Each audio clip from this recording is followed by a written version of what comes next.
dan mengucap syukur. Amin. Amin. Silakan duduk Bapak Ibu Saudara sekalian. Selamat pagi, Shalom. Bapak Ibu Saudara sekalian, kebenaran itu harus dihidupi. Kalau tidak itu hanya di mulut saja.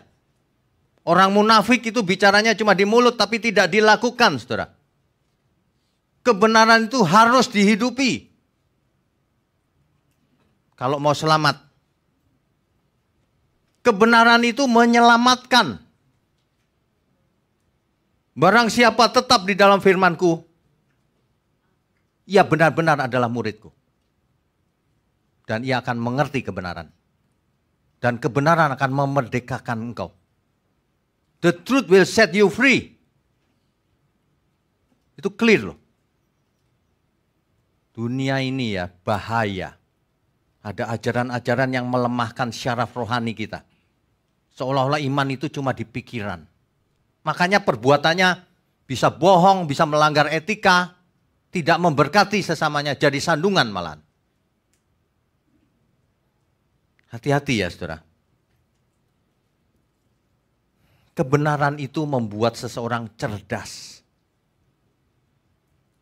Peka. Yang ini salah nih pasti.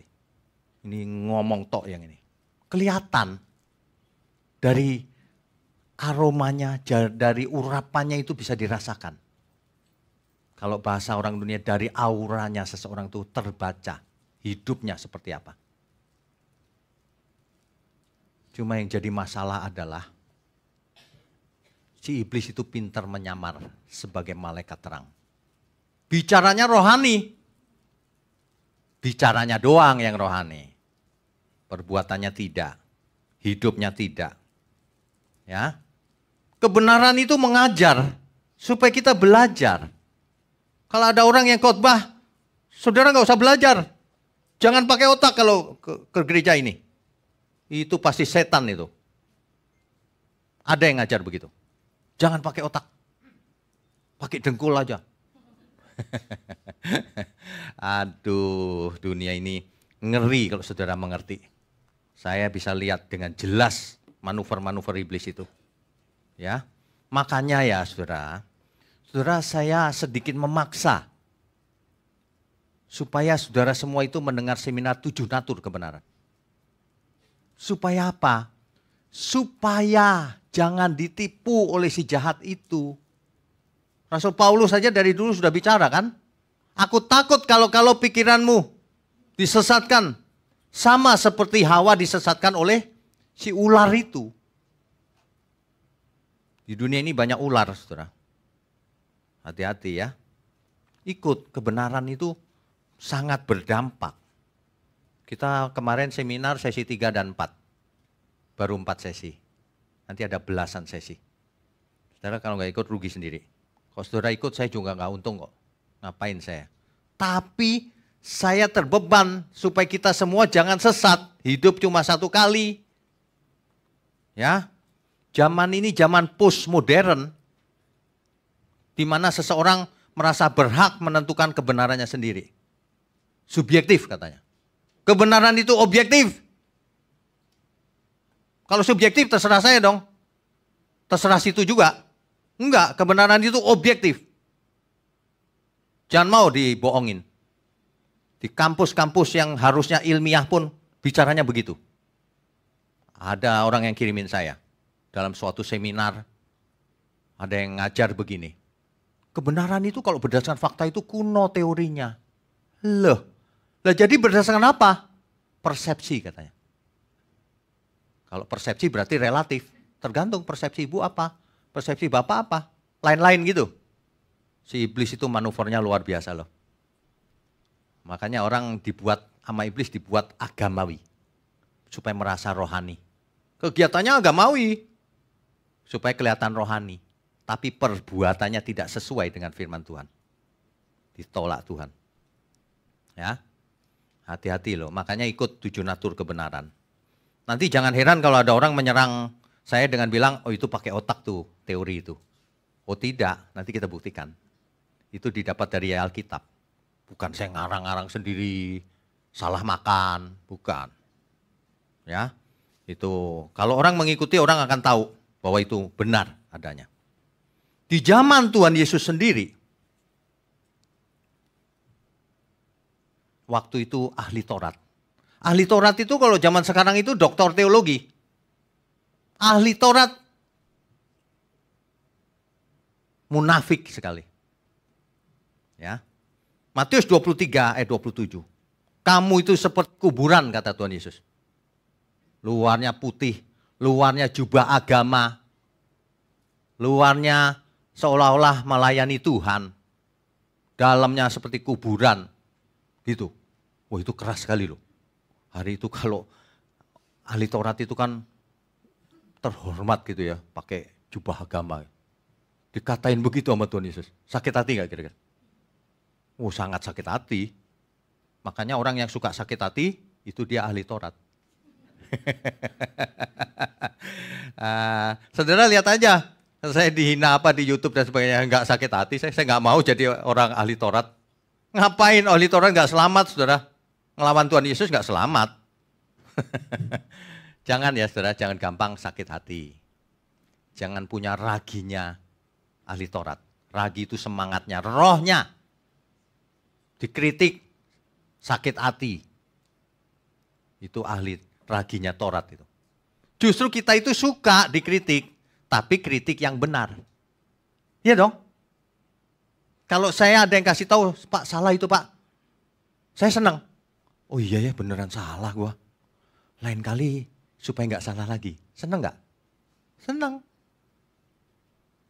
Mestinya begitu semua orang. Rendah hati. Sebab barang siapa meninggikan diri, dia direndahkan oleh Tuhan. Tapi barang siapa merendahkan diri, dia ditinggikan oleh Tuhan. Amin. Ini yang saya ngomong ini tidak saya karang-karang. Makanya 1 Yohanes 4 ayat 1 sampai 3. Ujilah roh-roh itu. Jangan saudara kalau dengar seminar, dengar khotbah, amin, amin. Tanpa didengar dengan benar. Siapa tahu setan yang khotbah. Sebab setan menguasai ayat-ayat Alkitab loh. Ya, jangan sembarangan amin di mulut. Lihat dulu, kalau salah jangan diaminkan, diam aja. Kalau benar, amin. Itu. Tapi aminnya jangan cuma di mulut juga, amin, lakukan. Itu yang penting. Kalau enggak buat apa tiap minggu ke gereja begini? Buang waktu. Kalau enggak ada gunanya ya. Justru kita ke gereja itu mau belajar. Jadi murid Tuhan Yesus. Cari kebenaran dan hidup karenanya. Ya. Tema hari ini, 7 ciri nabi palsu. Ada 7 ciri nabi palsu. Subtemanya pagi ini pandai menyamar. Nanti subtema kedua mengubah firman. Pandai menyamar. Bapak Ibu jangan lihat, oh itu domba. Ternyata dalamnya serigala. Domba itu cuma bulunya doang. Hati-hati loh. Dunia ini sangat mengerikan loh. Kalau saya lihat kiri, kanan, depan, belakang. Banyak sekali serigala ini sebenarnya. Kasihan domba-domba yang tulus. Mau mencari Tuhan tapi ketemu serigala berbulu domba. Hati-hati ya. Mengapa kita perlu mengkhotbahkan 7 ciri nabi palsu? Kan saya sering didapat masukan tuh gini. Bikin judul kok negatif. Bikin judul yang nyemangati gitu loh. Yang happy gitu loh. Orang seminggu sudah kerja kok sampai gereja kok negatif judulnya. Saudara ya, kalau saya mau tunjukkan, kan beredar uang palsu ada juga kan? Kalau saya mau tunjukkan yang asli yang mana, dikasih contoh nggak yang palsu? Atau nggak usah? Kalau nggak usah nanti bingung, ini palsu apa enggak sih? Harus dikasih yang asli begini, yang palsu begini. Nah ini ciri yang palsu. Gitu loh, 7 ciri nabi palsu. Ya. Yang pertama, kita baca Ulangan pasal 13.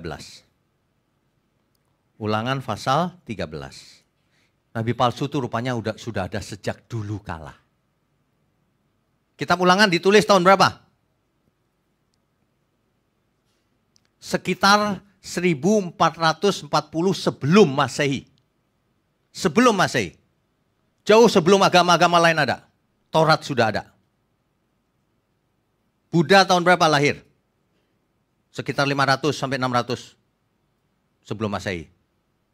Tao sama segitu. Konfusius sama segitu. Ya. Sama, yang lain apalagi ke depan. Paling kuno itu Taurat. Mesti mengerti Bapak Ibu sejarah. Banyak orang nggak mengerti. Nanti kalau ada anaknya jadi Kristen, dulu nenek moyang kita nggak ada yang Kristen gitu. Loh, kamu nggak ngerti sejarah berarti. Kalau kita belajar itu sesuai fakta, jangan ngarang-ngarang. Gitu loh. Iman itu nyata. Surga itu nyata. Bukan diangan-angan. Keselamatan itu nyata. Dimulai hari ini, bukan nanti di surga. Orang yang selamat tuh ciri-cirinya jelas gejalanya. Kalau orang flu, gejalanya pilek, batuk, bindeng suaranya. Bindeng itu bahasa Indonesianya apa ya? Saya nggak tahu loh. Kayaknya nggak ada ya. Sengau atau apa. Iya, ada gejalanya. Keselamatan dimulai hari ini. Gejalanya orang selamat itu apa? Kelihatan. Makanya kita perlu tahu 7 ciri nabi palsu seperti apa. Supaya kita semua tahu yang ini palsu ini. Ini nabi palsu yang ini nih. Yang itu juga tuh. Supaya kita bisa mendeteksi, supaya kita tidak buang waktu dengerin dia. Dengerin kebohongannya dia. Saya mau kasih tahu ya, setan itu nggak bohong 100%. Karena kalau bohong 100% orang mendeteksi nggak mau ikut. Setan itu bicara kebenaran. 80%, 90%, 10%-nya racun. Mati nggak orang? Tetap mati. Hati-hati loh saudara. Hati-hati. Ya. Jangan sembarangan diaminkan. Ciri yang pertama Ulangan pasal 13 ayat 1 sampai 3 ya.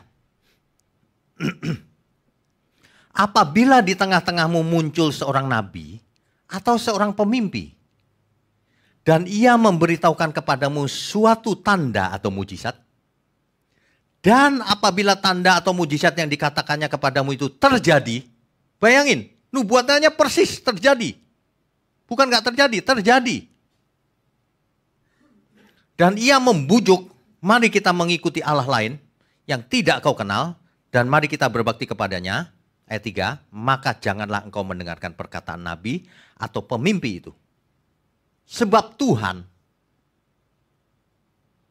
sebab Adonai, Allahmu, Adonai Eloheinu, Allah kita, mencobai kamu untuk mengetahui apakah kamu sungguh-sungguh mengasihi Tuhan Allahmu dengan segenap hatimu dan dengan segenap jiwamu. Benar gak engkau mengasihi?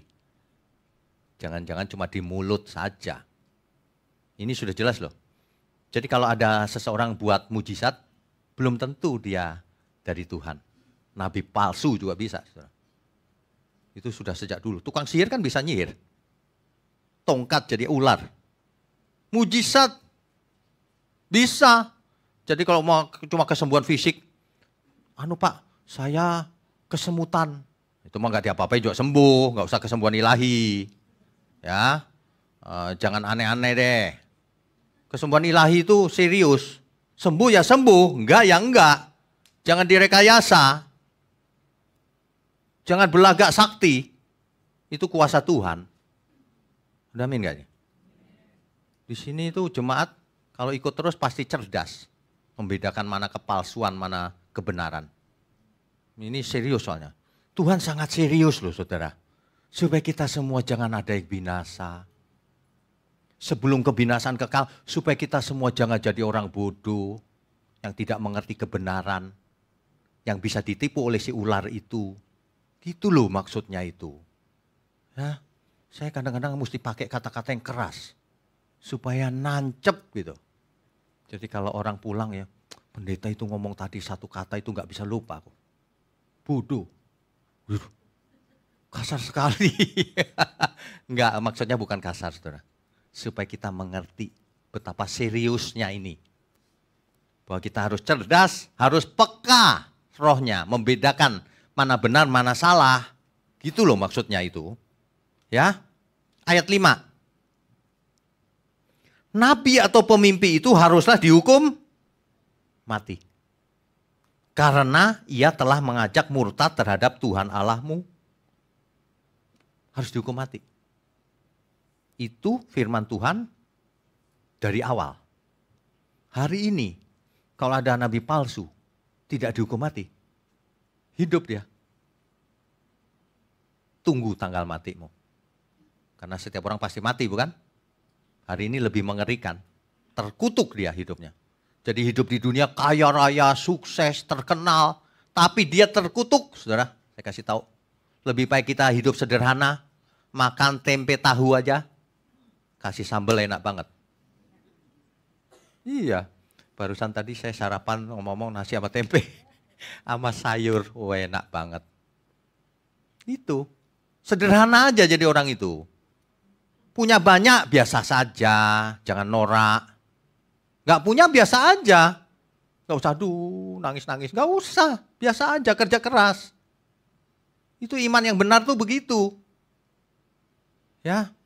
Jangan mau diajarin. Iman itu kalau kita klaim janjinya kita dapat. Ajaran siapa itu? Iman kok begitu. Iman itu penyerahan total kepada kehendak Tuhan. Hidup kita ini milik Tuhan. Mau sakit, mau sehat, gak masalah. Mau kaya, mau miskin, gak masalah. Tapi kalau kaya jangan sampai hatimu ada di hartamu itu. Binasa kau. Makanya saya sering ingatkan kalau ada orang yang kaya atau apa gitu ketemu saya ingatin. Hartamu itu gak ada gunanya. Saya gak ada tedeng aling-aling loh. Kalau yang lain kan baik-baik, dibaik-baikin. Habis itu persepuluhannya mana? Duit. Gitu. Kalau saya enggak, kekayaanmu enggak ada gunanya. Serius. Kamu beli mobil mewah, beli rumah mewah, beli kapal pesiar. Terus buat apa? Dinikmati juga sebentar. Malah sibuk tiap hari, pusing mikirin bisnisnya. Fana loh dunia ini. Ya. Jangan sampai kita terseret oleh keinginan kita sendiri terus tidak jadi berkat bagi dunia ini. Gak sempat melakukan sesuatu untuk Tuhan. Makanya setiap saat dimanapun dalam segala hal. Ketika kita sedang bekerja tuh itu ibadah. Makanya punya motivasi yang benar. Kalau ibadah itu yang benar. Bisnis itu yang benar. Jangan ngetok harganya. Yang normal. Dan serius melayani di bidang kita masing-masing. Jangan ngakalin orang. Ngomongnya A, B katanya. Waduh, mengerikan loh. Ini ya. Yang pertama, ciri nabi palsu. Ada tanda mujizat yang terjadi juga. Tapi ia mencoba menyembah yang lain. Itu ciri nabi palsu. Mungkin saudara gini, gak ada lah Pak kayak gitu. Nanti dulu. Menyembah yang lain itu belum tentu patung. Kalau zaman dulu patung. Zaman sekarang, itu dia. Dewa yang namanya Mamon. Matre. Demi uang dia melanggar segala etika. Itu dewa Mamon itu. Ya. Hati-hati loh. Saudara kalau ke gereja jadi sultan. Kira-kira itu nabi palsu bukan? Ke gereja jadi sultan katanya, jadi kaya. Mana ada Alkitab bilang begitu? Gak ada. Dialihkan supaya orang menyembah Mamon tuh. Bukan cari Tuhan Yesus. Ya cari Tuhan juga sih. Cari Tuhan Yesus dalam rangka mendapat dewa Mamon. Memang licik manusia itu. Bukan berarti kita gak boleh punya uang. Miliki uang sebanyak mungkin. Tapi dia harus dijadikan alat. Untuk memuliakan Tuhan. Kan begitu harusnya ya. Amin gak ya? Kayaknya Bapak Ibu kok agak kelenger gitu ya. Aduh, itu ciri yang pertama. Seringkali yang dilakukan lagi adalah sinkritisme. Sinkritisme itu gini loh. Gak apa-apalah kau nyembah Tuhan. Tapi ini juga penting. Tapi pelit. Menyembah Mamon, tapi Tuhan juga kalau hari Minggu. Itu sama, nabi palsu yang ngajarin begitu itu. Itu ciri yang pertama ya. Ciri yang kedua. Nah ini banyak terjadi nih hari ini. Ulangan pasal 18. Pasalnya yang ke-18. Ayat 20 sampai 22. Ini untuk para gembala, para pengkhotbah, para penginjil, terutama. Saya bacakan. Tetapi seorang nabi yang terlalu berani untuk mengucapkan demi namaku, perkataan yang tidak kuperintahkan untuk dikatakan olehnya, atau yang berkata demi nama Allah lain, nabi itu harus mati. Gak disuruh Tuhan ngomong sesuatu, dia ngomong. Gak dengar suara Tuhan, dia ngaku-ngaku dengar suara Tuhan. Padahal Tuhan gak bicara sama dia. Oh itu nabi palsu harus mati dia di hadapan Tuhan. Bukan mati fisik sekarang, nanti binasa dia. Kalau tidak bertobat. Makanya kalau saudara ada yang dengar khotbah ini, saudara masih praktek begitu, bertobat sekarang juga. Jangan-jangan saudara nanti malam stroke. Khotbah kok ngatain stroke ya. Kayaknya nggak ada deh di dunia ini. Ya jangan stroke ya. Yang sehat umur panjang. Kalau kita berdoa kan minta umur panjang. Tapi jaga makananmu. Pola hidupnya dijaga. Jangan rakus makannya. Kedagingan itu namanya. Makan itu, saya sering kadang-kadang saya bicara gini. Saya makan bukan dengan lidah saya. Saya makan dengan mindset saya. Beda, kalau lidah kurang asin nih.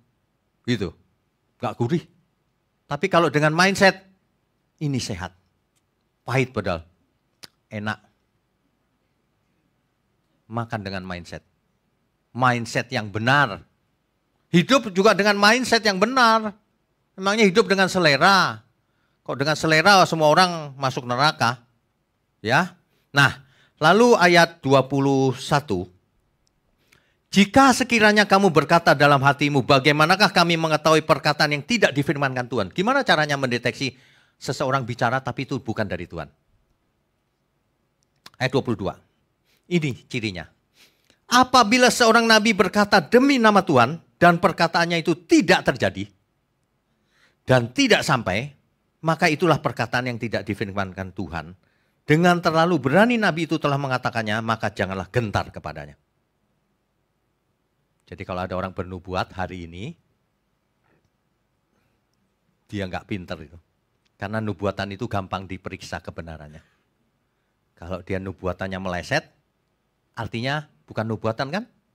Artinya itu lu buat-buat. Itu artinya, banyak saya lihat, saya mendengar suara Tuhan saudara. Bernubuat.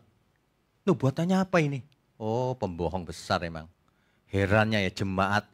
Dibohongin diem aja. Kalau di sini saya tekan. Kalau nggak sesuai fakta, tinggalin.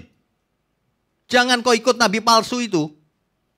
Kenapa? Yang binasa bukan nabi palsunya saja. Termasuk pengikutnya. Kata Alkitab. Bukan kata saya. Jangan bilang nggak ngerti. Dibohongin kok nggak ngerti. Nggak mungkin. Contoh. Ada yang bicara gini. Berapa tahun yang lalu tuh ya. Saudara. Saya diberi penglihatan. Kaki Tuhan Yesus sudah gantung di awan. Segera datang. Kira-kira berapa bulan lagi? Ya oke, saya tungguin aja berapa bulan lagi. Nggak terjadi. Artinya apa? Bohong. Artinya dia nabi palsu. Tanda kutip. Karena zaman sekarang nggak ada nabi.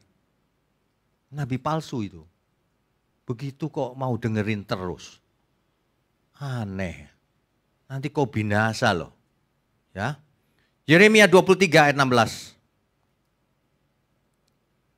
Yeremia pasal 23 ayat 16. Beginilah firman Tuhan semesta alam. Janganlah dengarkan perkataan para nabi yang bernubuat kepada kamu. Mereka hanya memberi harapan yang sia-sia kepadamu. Dan hanya mengungkapkan penglihatan rekaan hatinya sendiri. Rekaan hatinya sendiri, karangan dia sendiri. Bukan apa yang datang dari mulut Tuhan. Jadi ciri nabi palsu yang kedua, dia bernubuat palsu. Dia mengajar sesuatu yang dari pikirannya sendiri. Karangan sendiri. Apa ciri utamanya? Pasti tidak akan terjadi. Tidak terbukti. Itu dia. Sedangkan itu terjadi saja belum tentu kebenaran.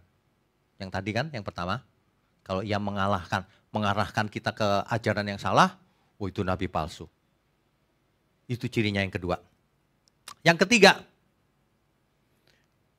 kalau ada seseorang yang mengajarkan, nah ini dia. 2 Korintus 11. 2 Korintus pasal 11 ayat 3 dan 4. Tetapi aku takut kalau pikiran kamu disesatkan dari kesetiaan kamu yang sejati kepada Kristus.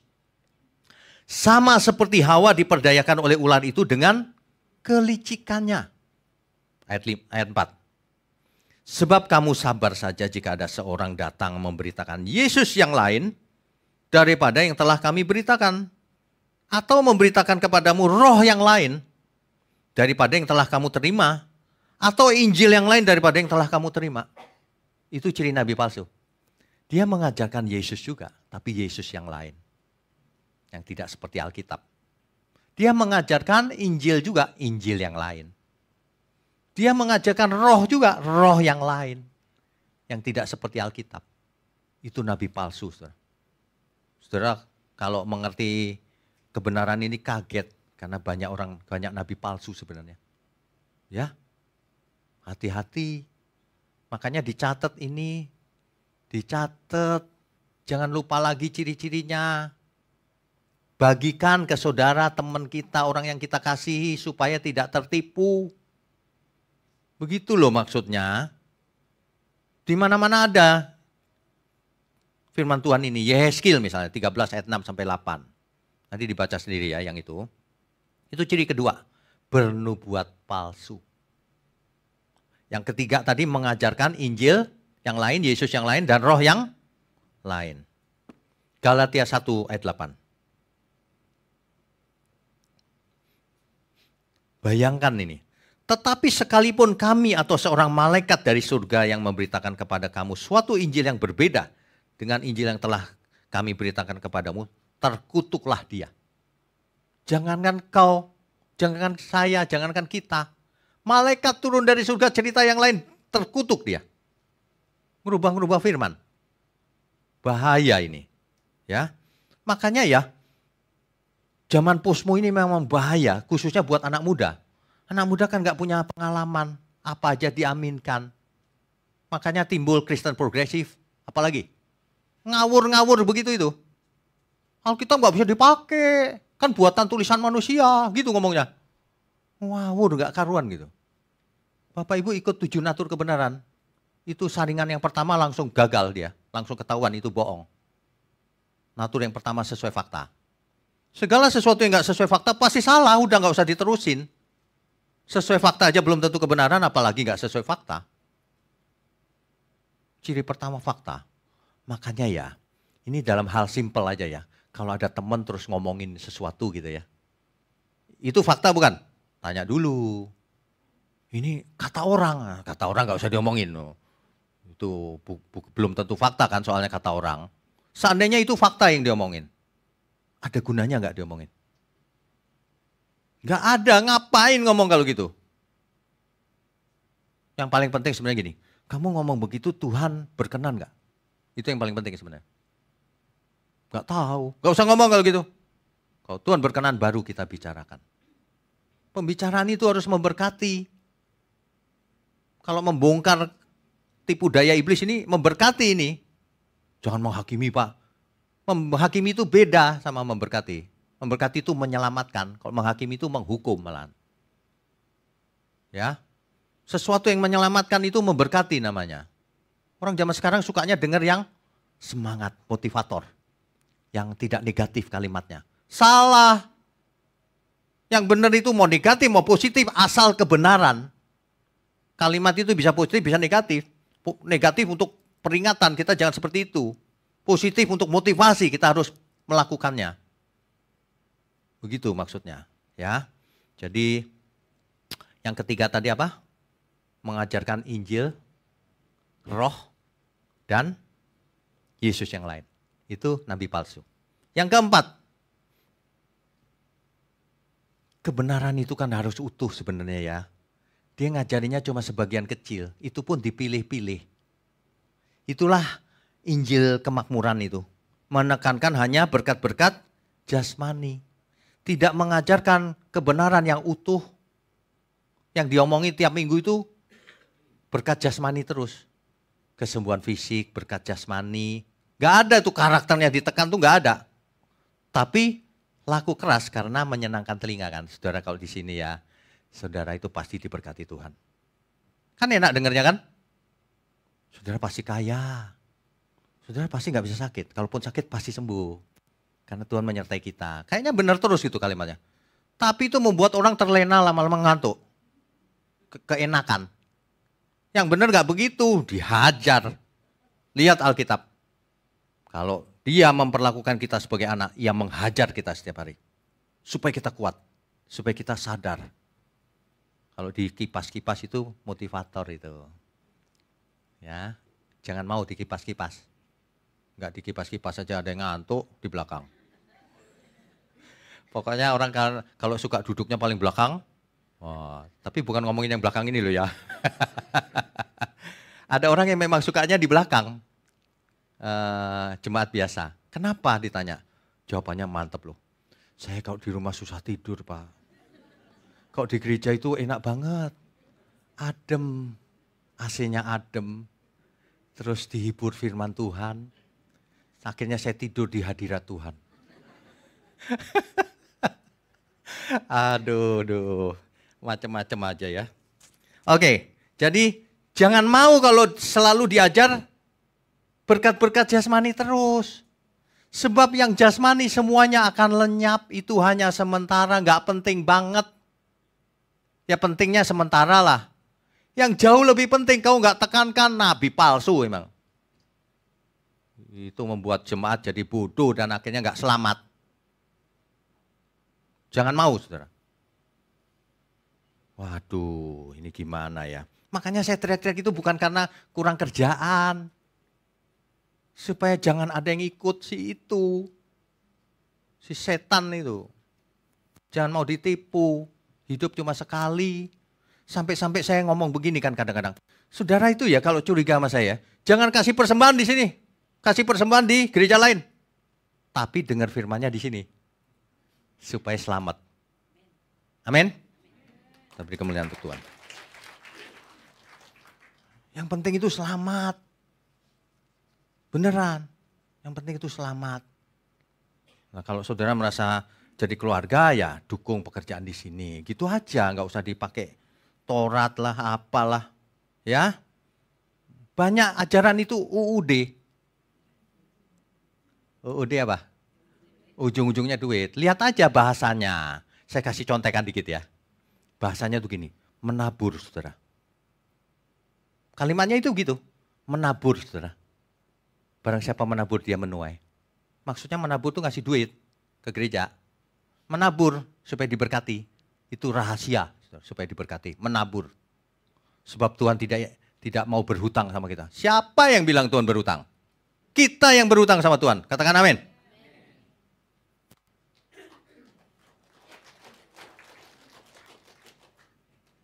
Ya.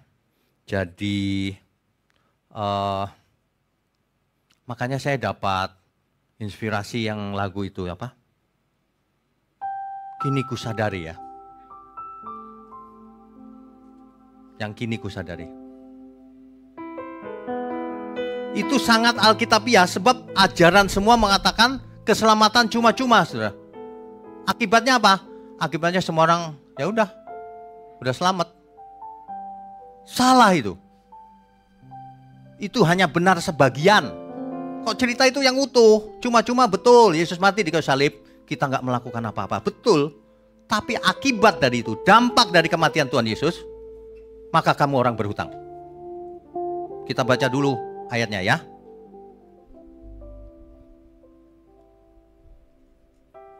Tolong ditampilkan. Roma pasal 8 ayat 12.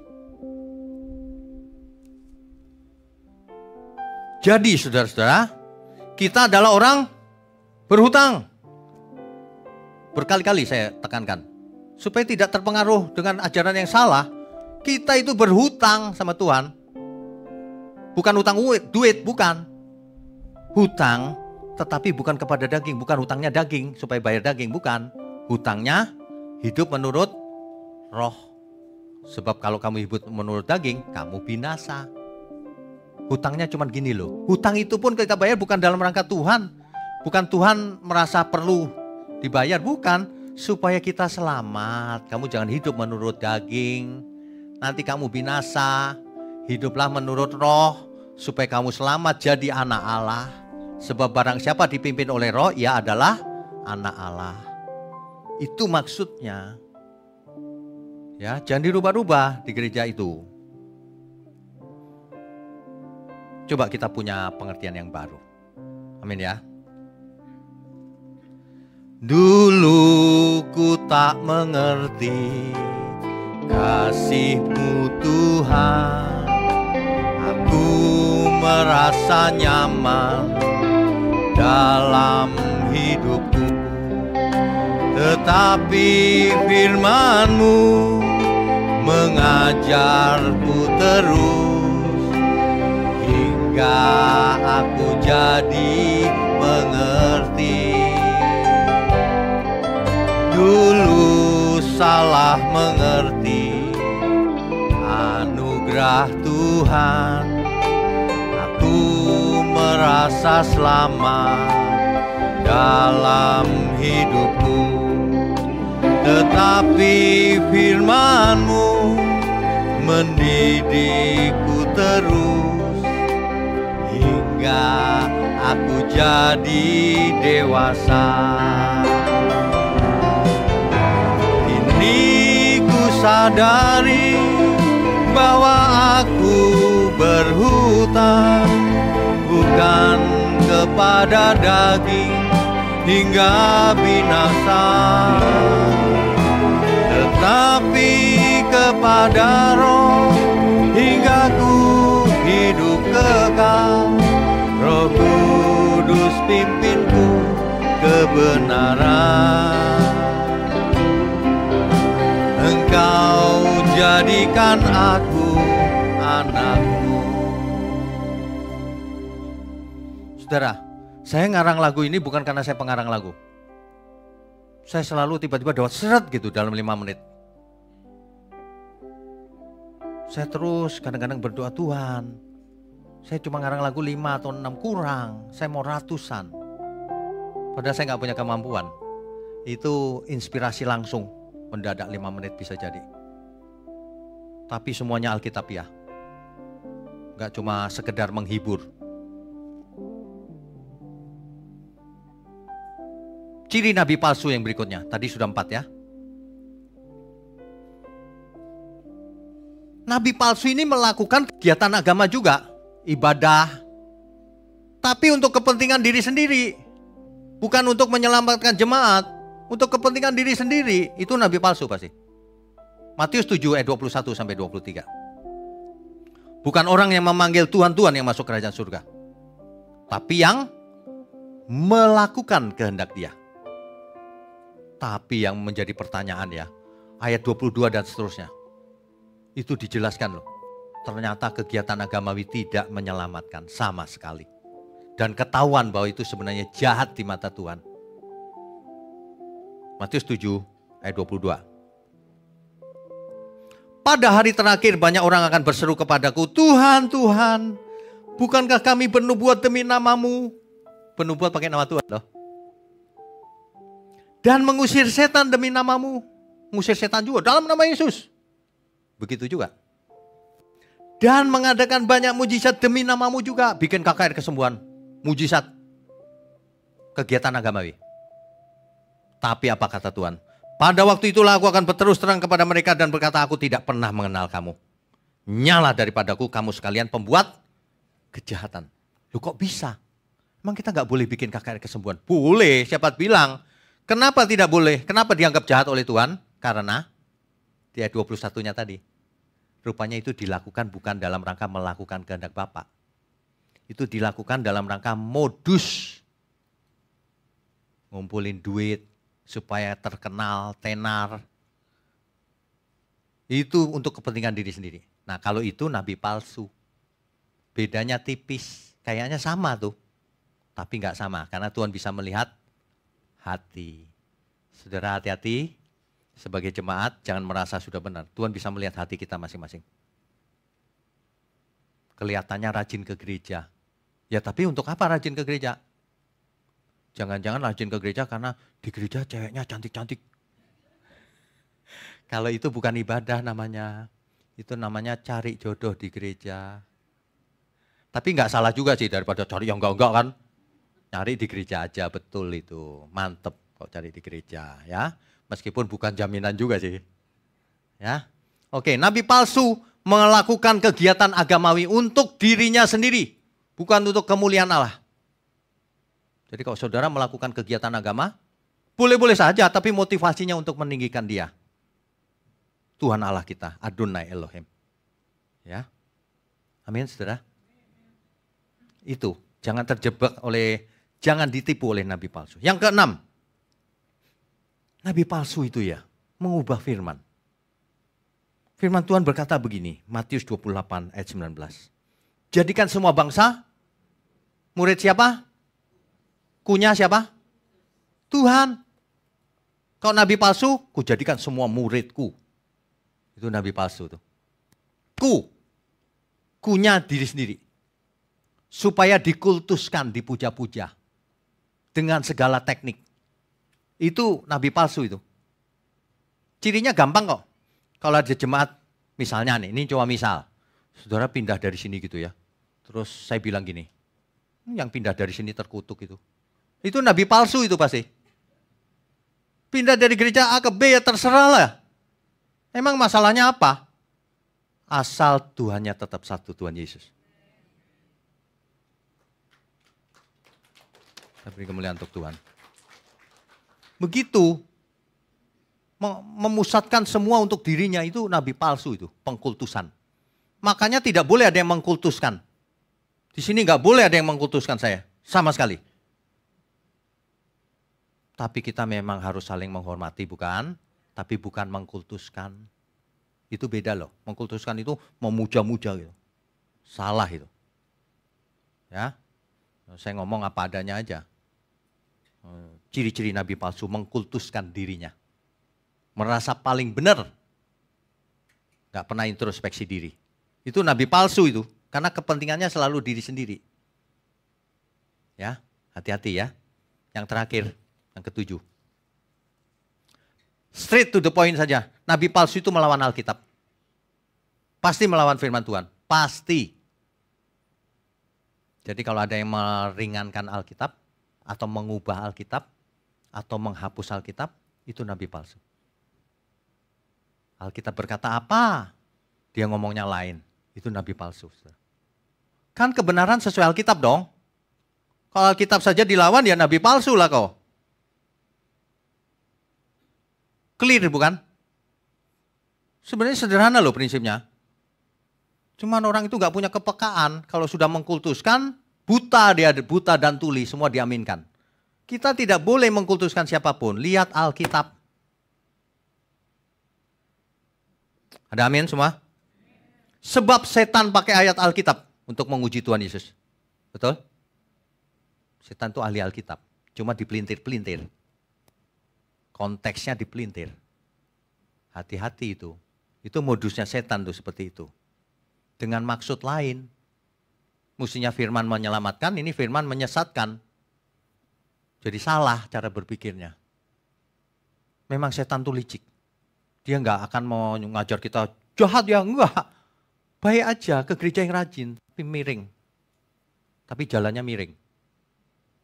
Miring sedikit aja udah beda masa depannya. Lurus, harus lurus. Bayangin kalau ada perjalanan lurus gitu ya, kita miringnya sedikit aja. Kira-kira jauh gak bedanya, nyampenya? Jauh banget. Gak boleh miring sedikit pun. Gak boleh melawan Alkitab setitik pun. Artinya Alkitab gak boleh dirubah-rubah. Tidak semua orang yang khotbah diambil ayat Alkitab itu benar. Enggak. Enggak, makanya ikut 7 natur kebenaran. Nanti buktinya itu jelas. Makanya khotbah ini sebenarnya bukan untuk Siapa-siapa ini untuk semua kita, baik para gembala di luar sana maupun para jemaat dimanapun berada. Saudara nggak perlu jadi jemaat di sini, nggak masalah. Jadilah jemaatnya Tuhan Yesus. Di gereja saudara masing-masing yang dengar, kan gitu mestinya. Kalau saya mengkulturkan diri, kalau saudara nggak ke sini, nanti nggak ke surga. Loh ini apa ini, kayak marketing aja. Nggak ada begituan. Tapi saudara jangan pergi ke tempat yang nabi palsu. Saudara binasa. Ya. Nabi palsu itu sebenarnya alat setan. Saudara. Sebenarnya alat setan. Tujuannya membinasakan dari langkah kecil. Menyesatkan tujuannya. Perpikiran yang salah. Membuat iman tidak bertumbuh. Itu nabi palsu tuh. Jadi bonsai imannya. Apalagi membuat salah arah. Waduh. Mempunyai pengertian yang salah. Sebenarnya yang dituju oleh nabi palsu itu alat setan kan. Sebenarnya yang dituju adalah supaya manusia nggak selamat. Makanya 7 ciri nabi palsu ini sangat penting. Ya, jangan sampai orang tidak mengerti. Pagi ini saya mau ingatkan semua kita, baik para gembala di luar sana maupun para jemaat semua. Ya. Jadilah gembala yang baik. Tuhan Yesus berkata sama Petrus, "Petrus, apakah engkau mengasihi aku?" "Ya Tuhan." "Gembalakan domba-dombaku." Itu dalam teks aslinya dibilang, "Feed up my lamb." Kasih makan domba-dombaku. 3 kali loh sampai Petrus nangis. Tuhan ulang 3 kali karena itu sangat penting bagi para gembala. Kasih makan dombanya makanan yang benar, yang sehat. Kasih firman Tuhan maksudnya. Jangan hasil pikiranmu sendiri. Itu gembala yang baik cirinya. Ya. Jadi jemaat yang baik juga. Datanglah kepada gembala yang baik, jangan gembala yang serigala berbulu domba. Itu. Sebab kalau enggak rugi sendiri. Jemaat harus tahu mana gembala yang baik, mana yang bukan. Jemaat harus tahu bagaimana memposisikan dirinya di hadapan Tuhan. Tuhan pakai gembala-gembala di bumi. Tapi ada juga serigala berbulu domba. Hati-hati saudara. Hidup cuma 1 kali. Mesti memiliki kepekaan membedakan mana gembala yang benar, mana yang tidak. Mana yang memanipulasi jemaat, mana yang tidak. Itu kelihatan kok. Ngomongnya duit terus di gereja. Masa nggak sadar sih? Saya kalau ada yang ngirimin gitu ya Instagram atau ini duit melulu ngomongnya orang ini. Gak ada yang lain. Ilmunya dia cuma 1, spesialis. Soal mamon. Aduh, gimana ya? Saudara ya, kita sudah berapa lama jadi Kristen? Sudah berapa kali mengadakan perjamuan kudus? Itu pun banyak yang tidak mengerti apa arti perjamuan kudus. Iya, dia pikir perjamuan kudus itu anggurnya bisa menyembuhkan sakit kanker. Ini apa ini? Kalau Tuhan mau menyembuhkan nggak perlu anggur, nggak perlu apa. Sembuh ya sembuh aja. Kuasa Tuhan tak terbatas. Katakan amin. Contoh sederhana ya. Contoh. Ada kasus di mana seseorang kankernya itu parah, saudara. Angkanya itu udah tinggi sekali. Ya udah kita doakan yuk. Tuhan mohon sekali ini saja beri ia kesempatan untuk melayani Tuhan. Mohon kesembuhan yang dari Engkau Tuhan. Udah, dia cek ke dokter. Berapa lama, berapa hari kemudian. CA-nya jadi 0. Gimana menjelaskannya? Itu mujizat namanya. Mujizat itu nyata, jangan dibuat-buat direkayasa. Enggak sembuh, bilang sembuh. Itu rekayasa namanya. Mujizat itu nyata, sembuh ya sembuh. Enggak ya enggak. Enggak sembuh juga enggak apa-apa kok. Kalau kita memang waktunya dipanggil Tuhan, enggak usah disembuhin kan? Ada yang mau dipanggil Tuhan? Mau Pak, nanti aja. Nantinya kapan? Ya pokoknya yang lama lah Pak. Saudara, kita itu dipanggil Tuhan kapan aja siap Tuhan. Tapi Tuhan gak akan panggil kalau belum waktunya. Makanya jaga kesehatan. Makanya hidup yang benar. Makanya jadi berkat sebelum kita menutup mata. Amin ya semua ya. Kita beri kemuliaan untuk Tuhan. Perjamuan kudus ini artinya kita diikutkan dalam suatu perjanjian yang baru. Inilah perjanjian yang baru yang dimeteraikan oleh darahku, kata Tuhan Yesus. Jadi kita itu ketika melakukan perjamuan kudus, namaku tercatat di perjanjian baru. Artinya aku harus bertingkah laku, harus hidup sesuai perjanjian itu. Amin. Kita akan lakukan perjamuan kudus. Siapkan hati saudara, pikiran saudara, bersihkan dari segala hal. Bertobat lagi. Saya undang pelayan perjamuan kudus. Mari maju ke depan. Ya. Saat ini ku datang Tuhan ke perjamuan kudus-Mu. Aku mau merenungkan keagungan kasih-Mu. Dolorosa, jalan sengsara, Kau pikul berat beban-Mu. Di atas bukit Kau disalibkan, menggantikan tempatku. Saat ini ku datang Tuhan.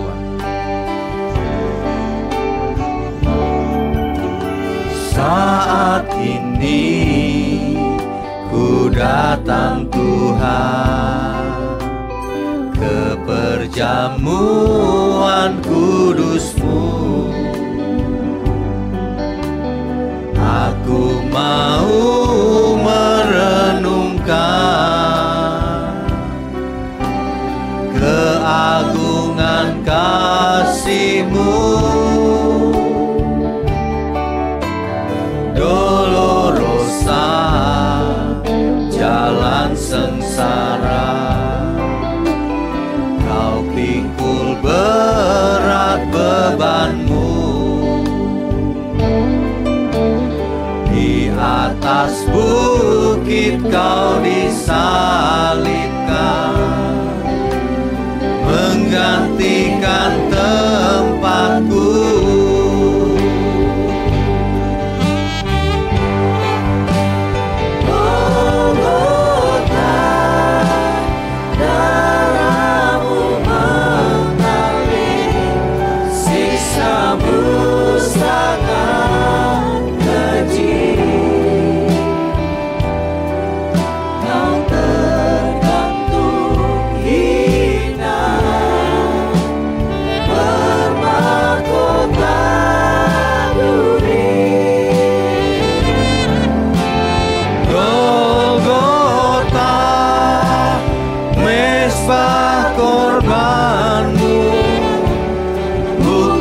Kasih sempurna, Kau hapus dosaku, Kau beri keselamatan, Kau terima diriku, orang berdosa.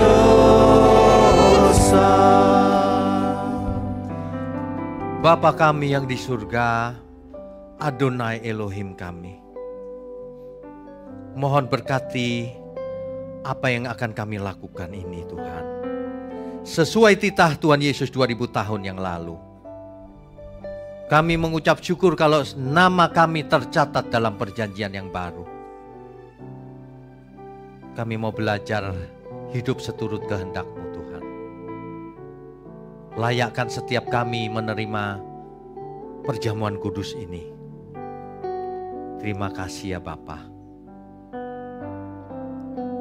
Mari para pelayan perjamuan kudus, bagikan roti dan anggur kepada seluruh pelayan Tuhan dan juga semua jemaat. Bapak Ibu Saudara yang ada di rumah, persiapkan diri untuk perjamuan kudus. Kalau tidak ada anggur boleh diganti teh ya. Yang terutama kita harus memiliki pikiran dan perasaan yang bersih di hadapan Tuhan.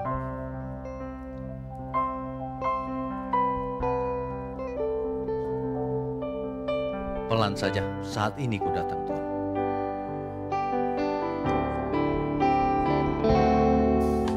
Saat ini ku datang Tuhan, ke perjamuan kudus-Mu.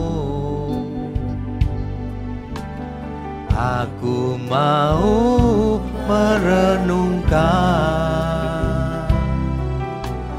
keagungan kasih-Mu.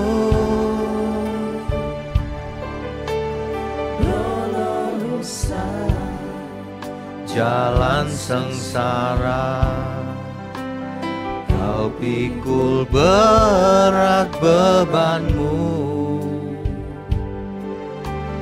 Di atas bukit Kau disalibkan, menggantikan tempatku.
Baik Bapak Ibu Saudara sekalian, apakah ada di antara Bapak Ibu Saudara yang belum menerima roti dan anggur?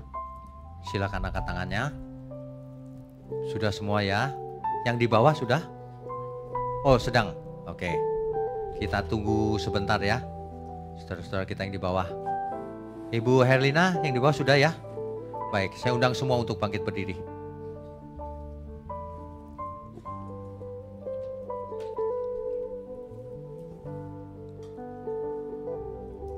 Mari saudara.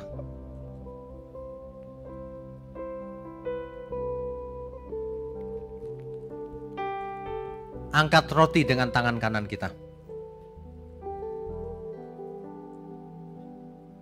Mari kita ucapkan firman Tuhan berikut ini.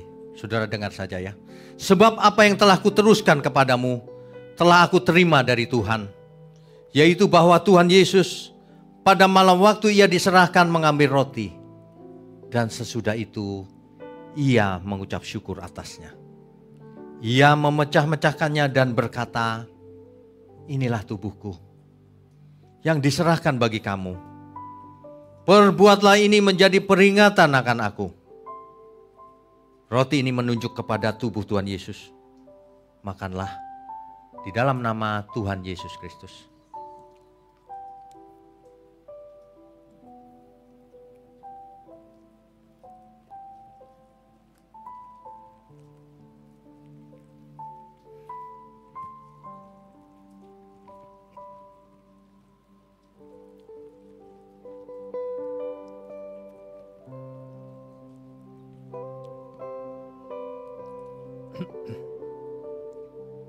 Mari kita angkat anggur di tangan kanan kita, saudara.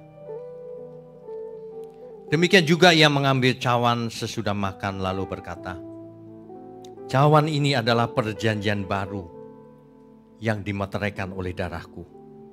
Perbuatlah ini setiap kali kamu meminumnya menjadi peringatan akan aku.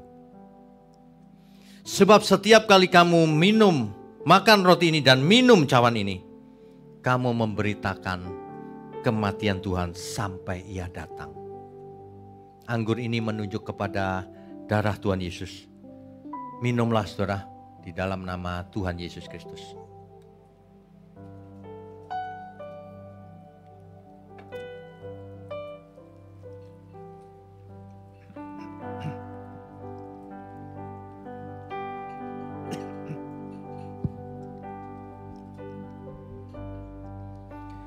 Golgota, darahmu mengalir, siksamu sangat keji.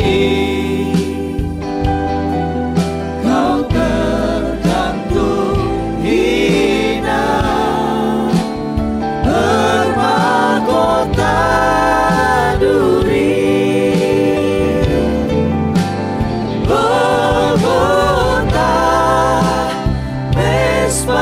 Korbanmu, bukti kasih sempurna. Kau hapus dosaku, Kau beri keselamatan, Kau terima diriku,